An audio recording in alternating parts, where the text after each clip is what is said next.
Easeway in the building. Y'all know what time it is, man. This is the 30-minute chop up, and I always got a special guest. I got my man. Man, I love this dude, man. We was playing his records for a while, man, that Hefe. Now we're playing a new joint of his right now called Body Language. Introducing my man, Big J on the phone. What up, baby? What's happening? Man, when I first met you, man, I met you with Jay Smith in the studio doing a song. And when you got on the mic, man, I heard this real deep down south accent.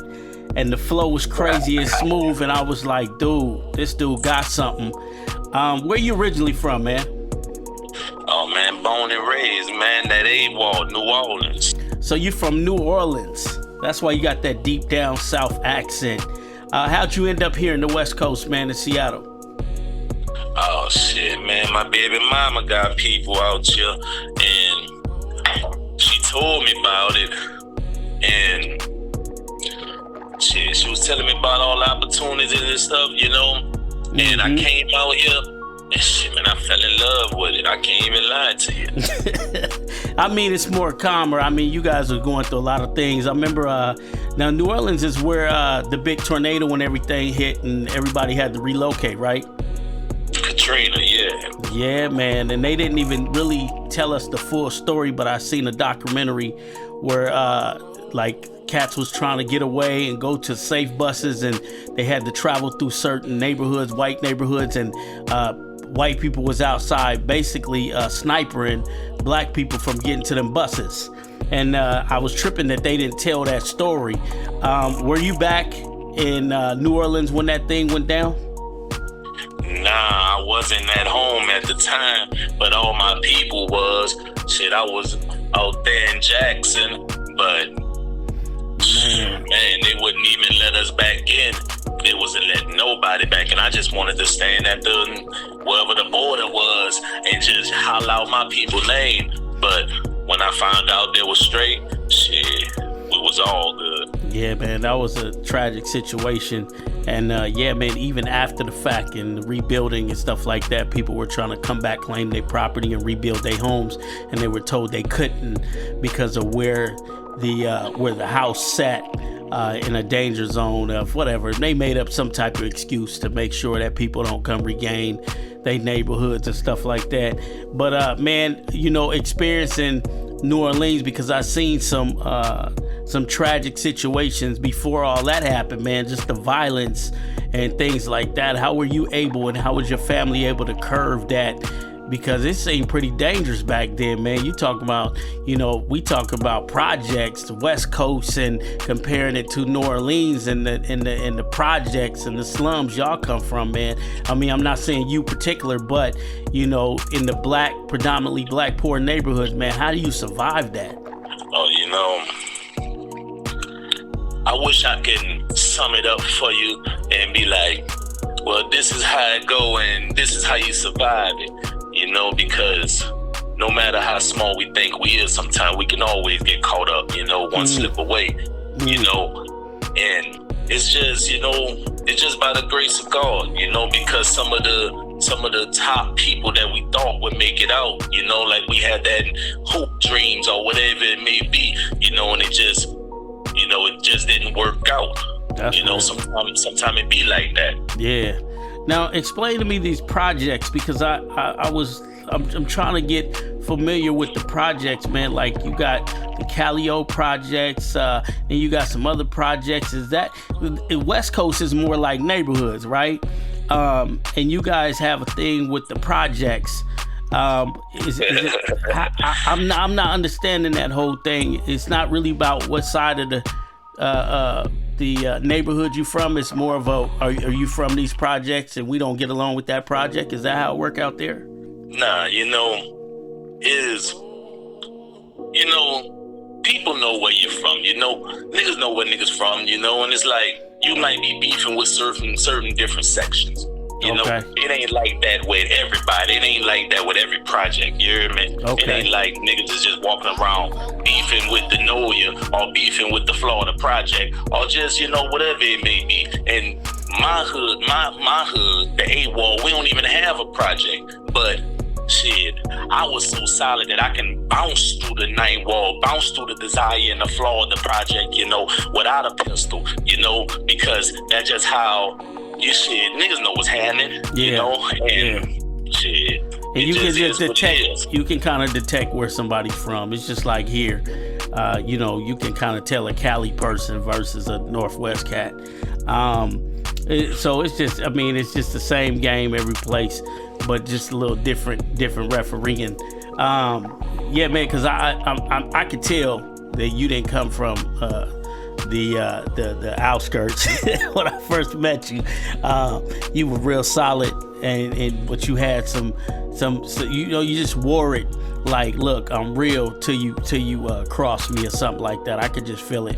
And you was real when you approached me. It's like, look, man, I don't want no bullshit. No, I want somebody that's gonna be for real with this music. And I like that because you kind of X the spot right there. Like, look, man, don't get involved with me on no music shit if you ain't gonna be 100 with it.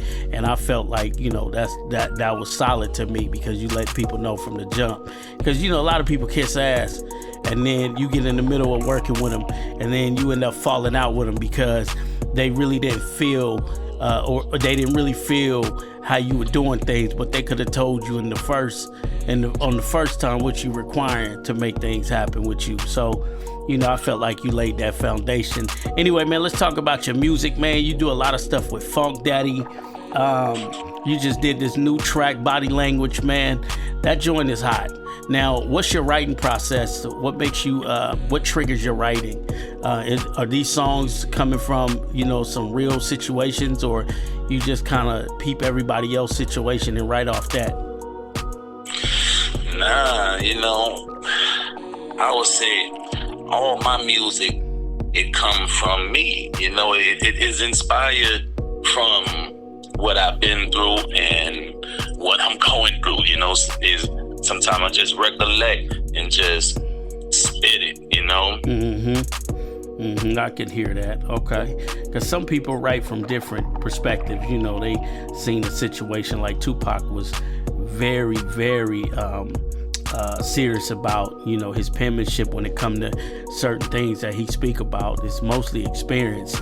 I remember talking to Money B, and he was like, yo, Pac could get into it with somebody outside the house. He'd come right in the house, grab his pen and pad, and write a whole song about that situation. So, some people are good at writing about what they see, like Ice Cube. He wasn't no gangbanger, but he wrote good. He wrote so good that you would think that it was him, right? So it's good to know that, the penmanship is 100 when it come to you. Cause I hear you talk about women a lot and real situations, but you can make a woman song sound so gangster, but still give it that feeling. You feel what I'm saying? Still give it that feeling. That's the way it's supposed to be. Now you don't have no baby mama drama, do you? Cause I ain't heard no songs about that yet. Nah, man. Shit. When you handle your business, what they can complain about, shit. Yeah, that's right, man. So you did a video with my man Focus, and I thought it was dope because you guys reenacted a movie, and it was on point. I think somebody after that bit you out here in the Northwest. I can't remember what artist it was, but I did see somebody else did it after that. What made you come up with that? Did that movie inspire that song, or did that movie inspire you?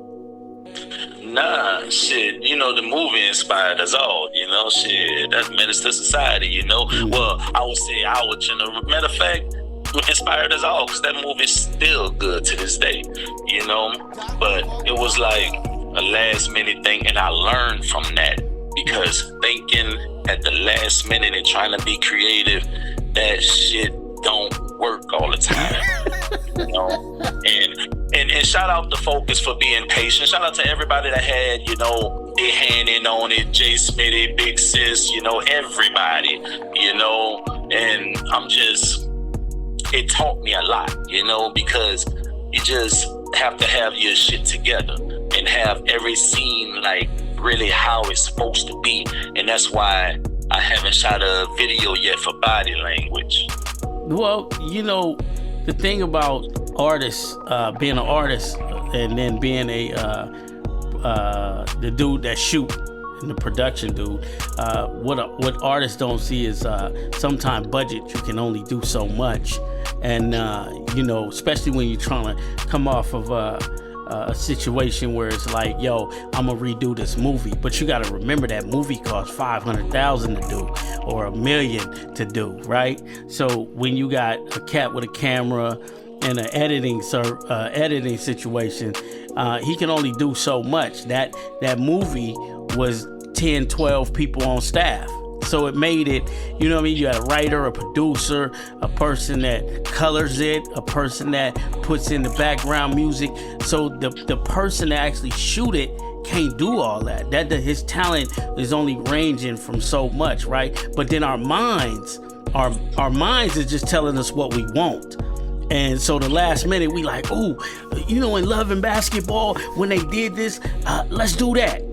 But we not realizing in Love and Basketball was 12 people on the staff. You feel me? There was a person, the After Effects, how they made the basketball do this and do that. So I totally understand you and feel you when you say that. Like, you just in the moment. In the moment, you're like, oh, I think we can do Menace to Society. But I'm going to tell you straight up, I never seen no mistakes. I never seen nothing different. I watched the Menace to Society intro, and I watched yours, and it's on point to me. So sometimes we're our hardest critics, and we think because, you know what I'm saying, we didn't feel the part that we thought didn't work, it actually worked, man. That was one of my favorite videos by you. So, and I totally get where you coming from with, last minute. Because, man, when you on a roll, you on a roll. Yeah, man. And it just be, I don't know, shit, I was holding up, I felt like I was holding up production with my visions and shit, but shit, sometimes it be like that. Hey, man, you got to get what you want. You got to get how you see it, right? Exactly. And if you can't, you need to drop it. Because if a project is squeezing you, then that means it's not there, right? I tell people that all the time. Like, if a beat's not talking to you and telling you what to give it, then it's not your song. Leave it alone, right? It's just like R&B singers make mistakes all the time when they're getting in the game. They want to sing every note, right? But then when you go listen to the professionals, even Beyonce, you always hear background notes. That's not her, because they bring in people to hit those notes, because that might not be her key. So you bring somebody in that got that key to sing that part. And I think that's what's missing from the game with the youngsters, is that they don't understand the process, right? So if you got a singer, that doesn't mean you can't have somebody sing in the background. That doesn't take away from you because you had somebody do the backgrounds. So if the beat ain't talking to you and telling you what to give it, I think you should abandon that project. Definitely. So I think that you're on the right track with that. Frustrations are holding up production. Hey, man, if we shooting a video and it's not coming the way I want it to come, or I'm not getting what I feel, what I'm seeing in my vision, then we need to take a break so I can revisionize the whole process. I'm with that. And that right there is where I'm at with body language. I done raised up the budget for it. I stepped back and I'm a take my time and like really visualize it and treat it like a movie, because the song is amazing. Mm-hmm. I just need a fire video, you hear me? Yeah. So walk me through the process with the creativity of your songs with Funk Daddy. How does it work? He send you the track, you write to it. Tell me a little bit about y'all process. Oh man, it's just, Funk send me a whole bunch of beats, and I just stroll through them, and I just run across something like you just was saying, if the beat ain't speaking to you, then that ain't it, and you gotta not only feel it for yourself, you gotta feel it, like let it speak to you. Mm-hmm. Because if it's just something you feeling, then you just gonna write just for you. Mm-hmm. Mm. Do you guys bounce off each other? Like when you're doing a part of the song and it's not coming out right, do you and Funk do you respect the producer to the fact that you trust them to say, hey man, why don't you say this like this, or why don't you take that part out? Or are you one of them artists that fight everything? Nah.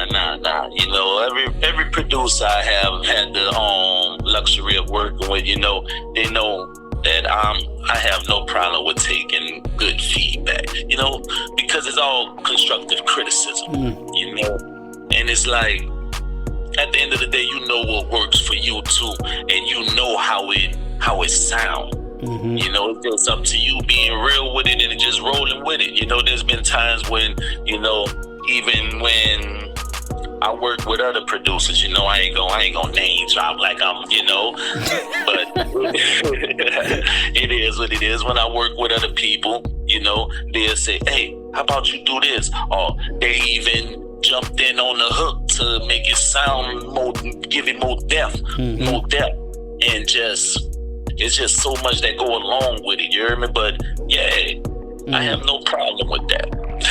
I think that's artistry. Like, if an artist is fighting everything in the studio, remember the producer made the beat, so he heard what goes on his beat before you even got it, or he heard it. He had a vision with that beat before you got it. That was his process.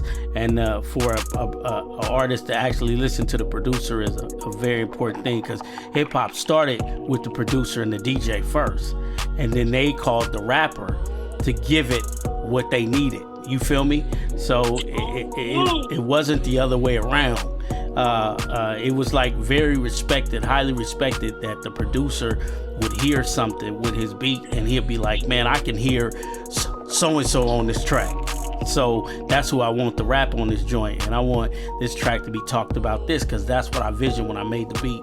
So I thought that that's an advantage to a writer as of yourself. The reason I mentioned the Calio projects and the projects and stuff like that is I wanted to also show young cats that, look, man, this man came from here and look where he's at right now. His vision is much brighter than it was when he was here. You feel what I'm saying? So that's why it was important in the beginning to talk about your process of making a move. And one thing that you triggered me with was you said, I came out here and it was beautiful. You know, a lot of people that come from places like that, they come here and they think it's cool to talk about how soft this place is, or how these dudes, I don't like it here, but they still here. You feel me? But you understood your walk and how good things were getting when you came out here, and it gave you focus. And now, you know, working on great music with DJ Funk Daddy, which is a platinum producer. Your connection is crazy. I just respect it. So name 5 of your top artists that you can think of right now. That's like out. That's out right now. Spit. Period. No, it don't matter. Lifetime. Top 5 in a lifetime. Oh man, shit, that's rough. You know, you gotta. Shit, you know, the first 2 gonna be Pac and Biggie. You know. Yes, sir. Man, damn. I'm gonna say one, and you tell me if he influenced you at all. Individual that got killed out of New Orleans, Soulja Slim. Oh, come on now. Everybody to this day still listen to Soulja, you know. God bless the dead, R.I.P. Soulja Slim, you heard me? To this day, everybody still rock the Soulja Slim. So yeah. You know, it's crazy, I didn't get hip to him till he passed, till people started talking about him. That's why I asked you what kind of impact he had, because I didn't really get familiar with dude. It be like that sometimes with a lot of good artists, and it's crazy because I never knew how amazing Nipsey music was until he passed away. Me too. And I need to start, you know, but I don't really like to listen to too much when I'm writing, because I don't want nobody to think like, oh man, I'm stealing his style or something. You know, I just when I run across it, I just feel like that.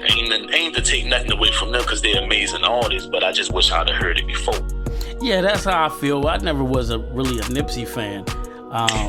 You know, his style it didn't really trigger me till he died. Then I started listening to his music, and I was like, dang, he got these pauses in between his raps, but it's kind of dope how he put it together. Like, it wasn't like the old school pauses, right? And I was listening, and I was like, damn, this is his style. He was carrying that. Okay, so we got Pac and Biggie. Soulja Slim obviously was a big influence from you cats coming from back there. Who would you fill in the two with? Who can you? It can be old school. That's still rough, big dog. I wish we could stretch that to a top 10 because I'm thinking Ballin' G, UGK, everybody, you know? Yes. And it's like, I wish I could stretch it to a top 10 because it's so many, you know? It's like, even with local music, it's like, you'd be surprised who would just drop some amazing shit. You'd be like, man. How about Cash Money? Did you have any? Did you do any Cash Money? Would I throw any of them in there? Yeah, shit, I'll throw all of them in there because because they had New Orleans, man. They had it cracking. I'm gonna be honest. I was on tour in '90. I want to say '91. We went through there, man, and it was. Hey, man, New Orleans is like a whole different planet, man. I've never seen so many black police officers in patrolling the black neighborhood. I mean, it was black. When I say black, it was beautiful. You know, it's kind of coming from the West Coast and coming from Seattle. It kind of spook you because you be thinking, oh, somebody playing a game. This can't be a real all black city or all black neighborhood. To the core, you know what I mean? Like everywhere you turn. Don't get it twisted though. Them niggas that still beat they motherfucking ass. You know, it's like say you run for them bitches still beat your motherfucking ass. Now that's what I'm talking about. We had some situations and Cash Money was involved. I won't even go into that story, but I was just like, damn. We used to have that. Like you used to go to Central District, you seen nothing but colored people running the stores, running the gas station. You know what I'm saying? Whatever businesses was in that area, it was predominantly your people. We don't have that no more. So it was kind of like, okay, it's been a long time since we seen that. So when we did see it, it was a beautiful thing. Like, yo, the cops is black. You know what I'm saying? Yo, the 7-Eleven was all black. It was beautiful, man. But we had an experience with Cash Money when we went through there. They was performing at the same club, and we had to basically cancel the show and then do it the next night, in which they had a video shoot at the club that next night. So they wasn't too happy about having to stop their show and let Sir Mix-a-Lot come up on the stage and do his thing because he canceled the night before. Them dudes had a movement. Like I understood when I seen them get all that money from Universal and come out, because they were big. They were big before they was big. So it was like, man, if I can get a movement like that, get people behind my music like they did for Cash Money, of course I'll go into Universal and get that 10 million or that 100 million, whatever they got. That's why I asked you, did they influence you at all? And you know, you probably was a little young. I don't know what your age is, but from what I'm seeing, you probably was a little bit young when they was coming up. Yeah, but shit, you know, they influenced everybody. You know, they influenced us all. You know, I'll be lying if I'm on the phone with you right now and be like, they ain't influenced. Come on, man, everybody's rolling to the Hot Boys. You know, that's what the name was big back then, the Hot Boys. Hell yeah, man. Yeah. Shit. Everybody was rolling to it. You know, certain songs still be rolling to. Mm-hmm. I still be bumping that Juvie. Oh, Juvie was yeah. And then what's the one guy that keeps going to prison, man? Is it BG? BG. Yeah. So you go home, man. I seen you taking an airplane. I want to say last year or something like that, man. How often do you go home? Yeah, man, I go home, you know, as much as I can, you know, probably once a year. You know, I'm trying to boost it up to twice a year, but I got a few things going on, you know, a few investments. But yeah, I try to go home as much as I can. So what's it like now when you go back home? now that the Katrina situation happened, a lot of people relocated. When you go home, do you see old friends? Do you just hang out with family? Are you familiar with the community still? Are you in touch with the community when you go back home? Oh, yes, indeed. I'm still, shout out to my partner, Graham. I know you probably listening right now. You heard me, Busy Cheesy. That's between me and him. But he know what it is. Shout out to all my people back home, man. The whole E-Dawg. We in here. Mm-hmm. But, yeah, it's nothing but love when I go back home and with my family. And I do be seeing stuff in the community, too. And I've been in touch with my sister, and we're gonna try to buy certain things in the community, especially, that got, I ain't gonna say too much, but yeah, I get love when I go back home. So what influenced you to get into the music business? What was the experience that made you say, yo, this is what I want to do? That's a long ass answer, big dog, because it hit me when I was a youngster, when I first heard the beat, Mm-hmm. and it was a local, group called PNC, Okay. Partners in Crime, and they just were rolling, and I'm like, dang, it's like something, I came alive. It was like everything around me I can recognize when I first heard the beat, and I fell in love with music and started rolling, and then when I heard my cousin, you heard me? Shout out to Gavin. If you listening to this, boy, you heard me? You sparked it. And I just been running with it ever since. Man, that's Gave it crazy. up a few times.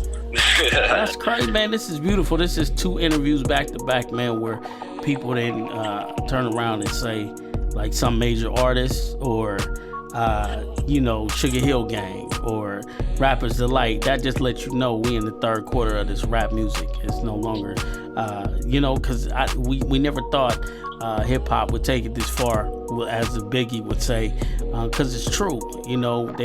I was there in the days where if you was breakdancing at a spot, they would come relocate you like an animal, or when you were rapping at school in the hallways, you would go to the principal's office and it was rap was considered crap, or don't be singing that crap around here, don't be breakdancing over here, don't be y'all thugs and so forth. And now it's a $1 billion industry, and you got cats like yourself saying that somebody that you knew influenced you to rap. And you said your cousin. So there was music flowing through your family. Do you got a background? Do your family got a background in music? Yes, indeed, man. And it's crazy because the family runs deep. And as things starting to unfold, I'm starting to realize that the music runs deeper in the family too. Damn. That's dope. That's dope. Yeah, that's dope. So your kids, do they listen to your music, or are they fascinated with the process, watching their daddy do it? Right now, just now, in the beginning, she was too shy to listen to it, but now that she getting a little older, but not this song. Not this song. Yeah, that record is dope, though. Hefe is my joint. That's my joint, but this one right here is elevating. It's elevating. That's good. You know what I mean? That means you're on the right track, because your music's elevating. Because some rappers, all of a sudden they come out with their second song, and it's like, okay, he only had one good song in him. You know what I mean? Your stuff has been elevating, so I appreciate that. Give us some more to play. You know what I mean? After a while, I said thank you. I appreciate that. Yeah, we might be able to do a Big J top 10 in a minute. Man, when I say this album, I was trying to get the album done before the year was over with, but this album about to be amazing. And like I said, that's a good thing, because you're thinking about it. You're not just putting anything out there, because we can make an album real quick, right? But You being connected to the album is the most important thing. So we running out of time right here on Easeway Radio. Listen to the Chop Up with your boy Big J. E-Dawg in the building on easewayradio.com. Jay, shout outs. You got anybody you want to shout out? Oh man, shout out everybody that listen to my music. You hear me? Shout out to the people that been down from day one, that's still rolling with me. We got a lot more to go, a lot more to do. What's the album called that you creating right now? The album is called Delayed Gratification. And I'm sure there's a lot behind that name, because you could tell when a name is well thought of and there's a process behind the name. And tell people your social media and where to get your music. Oh, you can find my music anywhere music is sold. Spotify, Apple Music, wherever you choose to go, you find Big J. Holla at me. And all your social medias. Social medias, Big J 504, Big J 504 on the Instagram, and Big J 504 on Facebook. My man is consistent. I tell every artist, don't make it hard for the people to find you. That's the most frustrating thing. And the name Big J is Bigjay, right? Yes, sir. Y'all heard it right here on E's Way. I see it no other way. It's your boy E-Dawg. This is the 30-minute chop up, and we just chopped it up with my boy Big J. Holla at us.